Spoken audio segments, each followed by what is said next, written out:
Hello जी, नमस्ते। आज हम सब जा रहे थे कुरुक्षेत्र स्नान करने के लिए, तो हम बैठ चुके थे रेल में।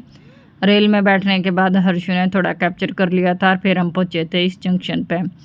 और आप यहाँ नाम पढ़ सको हो। और भाई फिर यहाँ पर ना रेल कुछ समय के लिए रुकी थी और तो ना हम देखो तो बाजीदा जेटन। तो फिर हम यहाँ पे इसके डैडी ने देखा कि ना बहुत सारी भीड़ है, पानी पीने के लिए उतरना चाहते, मैंने मना कर दिया। मैं कहा सिर्फ स्टॉप पर आए, रुकेगी नहीं यहाँ पे कुछ समय के लिए। उसके बाद ये देखो भाई दीपांशु बोला मम्मी देख ट्रेन में तो मुँह देख के देखा ना, दूर तक का दिखा है, कति क्लियरिटी दिखा है। ट्रेन की पटड़ी इतनी लंबी है। मैं कहा बेटा इसमें तो बाहर हाथ उत मत काट, पड़ जाएगा। और फिर चलती हुई ट्रेन में था हर्षु ने थोड़ा सा व्यू बनाया जो आप देख सको हो। और भाई गर्मी कति आखर हो रही थी, दीपांशु और काकू बैठा। और जैसे जैसे हम कुरुक्षेत्र के नज़दीक पहुँच रहे थे ना, यहाँ आप दीवारों पर देख सको सारे संस्कृत के श्लोक लिख रहे हैं। और दीवारों पर ना संस्कृत की कुछ कुछ बना रखा है। और फिर हम स्टेशन पे पहुंच गए। यहाँ जाकर बहुत सारे बेचारे बंजारे से थे, ये भी उतरे और हम भी उतरे। और यहाँ इसके डैडी ने भाग जुलूझ के पानी लिया है, प्यास से मर चुके थे। और भाग जुलूझ के इसने सब पानी पिया दिया और बोतल पकड़े और बोला जल्दी से बैठ लो। इसके बाद हम पहुँच गए सैनी समाज धर्मशाला में। भाई हम यहाँ रुके थे और फिर वहाँ पर ना लंगर हाउस में हम रुके, वहाँ हमने खाना खाया। बहुत अच्छा प्रबंध कर रखा भाई सैनी धर्मशाला में। देखो कितना अच्छा होकर रखा, अपने आप लो और खाओ। पर जगह जगह लिख रखा है इतना ही लो थाली में, व्यर्थ ना जाए नाली में।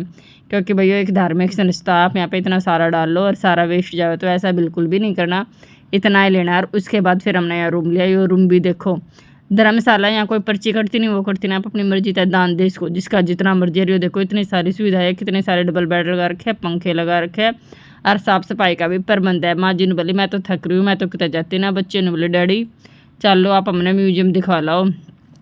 ये हम 10 साल बाद गए थे, फिर के बरा का दाना हो तो मैं भी चल पड़ी इनके साथ। और इसकी नानी है, बस इसकी माँ जी को नहीं गई, माँ जी के बस की ज़्यादा चालना नहीं था। उसके बाद भाई हम चल पड़े। ये भी सैनी धर्मशाला है ना, उसके बाहर का गेट है, 2 गेट है। आप परले गेट से तो गाड़ी वाड़ी लानी हो, रिश्ते अपने यहाँ पास का है। और यहाँ भाई साफ़ सफाई का भी बहुत प्रबंध था, पेड़ पौधे बहुत अच्छे थे, पार्क थे। और मतलब कि जितनी तारीफ़ की जाए ना उतनी कम है। बहुत अच्छा अरेंजमेंट कर रखा था, जिसमें ना हज़ारों की संख्या में इंसान आ रहे थे, फिर भी इतना अच्छा था। ये भी हम निकल लिए बाहर। तो मैंने यहाँ पे एक खासियत जो देखी, जब भी हम कुरुक्षेत्र में जावे ना तो वहाँ पे कुरुक्षेत्र गीता से संबंधित कृष्ण अर्जुन वगैरह का ये बहुत सारी चीज़ें बाहर ना उकेर रखी है चित्रकला के रूप में। फिर हम गए यहाँ पार्क में, मैंने उस तक परमिशन ली, सिक्योरिटी गार्ड बैठा था। मैं कहा भैया मैं इनके फ़ोटो वगैरह ले, इसको वीडियो बना लूँ। वो बोला कोई दिक्कत नहीं, सब कुछ आपके लिए, आप आराम से बनाओ, कोई बंद नहीं है। देखो और भाई संस्कृत का श्लोक लिख रहा। उसके बाद मैंने इस दीदी से पूछा, बोली हाँ जल्दी आ जा, 5 बजे म्यूजियम बंद होगा, तो वीडियो वीडियो बाद में बनाते रही और जल्दी से आ जा। उसके बाद हम सारे जने चल पड़े। और यो था एक अनंत कुआं। इस कुएँ में हम जितना भी लिखावे थे ना, तो रिफ्लेक्शन वगैरह करके और उतना ही गहरा दिखा था। उसके बाद हमने कुछ ये हड़प्पा संस्कृति के ये रखे थे भाई, ये देखे देखो हड़प्पा तकनीकियाँ। वैसे ये एक मॉडल के रूप में रखे भाई, जिन टाइम में हम नहीं थे तो उनका ज्ञान करने के लिए, पढ़ने के लिए रखे हैं। और ये देखे हुए बाबू बेटा ने बोले हम तो अपना फ़ोटो खिंचवाओगे। उसके बाद जो है बृहदेश्वर टेम्पल, इसका एक मॉडल रख रखा है जो भाई वहाँ की खूबसूरती ने उकेर है। उसके बाद मैं बोली चलो मेरा भी यहाँ फ़ोटो खींच दो, तो मैंने भी अपने हस्बैंड के साथ खड़े होकर फ़ोटो खिंचवा लिया। हस्बैंड बोले मैं खींच दूंगा, पर खींचने वाला कोई नहीं था, मैंने अकेले ने खिंचवाना पड़ा। और यो है आयरन मेकिंग।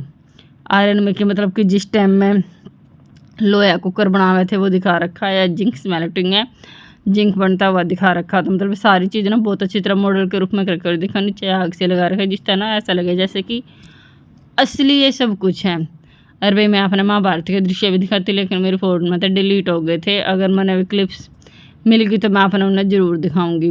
और बहुत सारी चीज़ें ये देखो प्राचीन समय में क्या हुआ करता है, ये सब दिखा रखे हैं। और ये देखो मैं तो देख कर आनी है चकला लुड्डी और ये खरल उस टाइम से है। हमने सोचा कि इस टाइम में। उसके बाद हम चले गए फिर ब्रह्म सरोवर पार्क में। और भाई वहाँ काकू, इसका फुप्पा और दोनों भाई खूब नहाए। इसकी माँ जी बैठी और मैं भी बैठी हुई। हमारे तो बोले थे हम बना लो, हमने बोले मैं एक जोड़ी कपड़े ला रहे हैं, माँ वाले दिन नाम गए थे बना लो। ये इन चार वहाँ मिलकर खूब एंजॉयमेंट करा। एंजॉयमेंट करने के बाद हम वापस चल पड़े घर की तरफ। वापस चले तो फिर ना हमने 10 साल पहले खाई थी त्रिदेव आइसक्रीम, इसका फ्लेवर बहुत अच्छा है। इसके डैडी का याद आ गया, बोला चल के बेरा फिर दोबारा का दाना हुआ आप इसकी आइसक्रीम खावेंगे। फिर हम सब ने बैठ कर, तीनों जने थे, बच्चे ने तो खाने तो मना कर दिया था, हम तीनों ने बैठ कर यहाँ आइसक्रीम खाई और इसकी माँ जी के लिए पैक करवा लिया। भाई आइसक्रीम का फ्लेवर बहुत अच्छा था। वीडियो अच्छी लगे तो वीडियो ने लाइक करे और अगले पार्ट का इंतजार करें। अगले पार्ट में और भी बहुत सारी दिलचस्प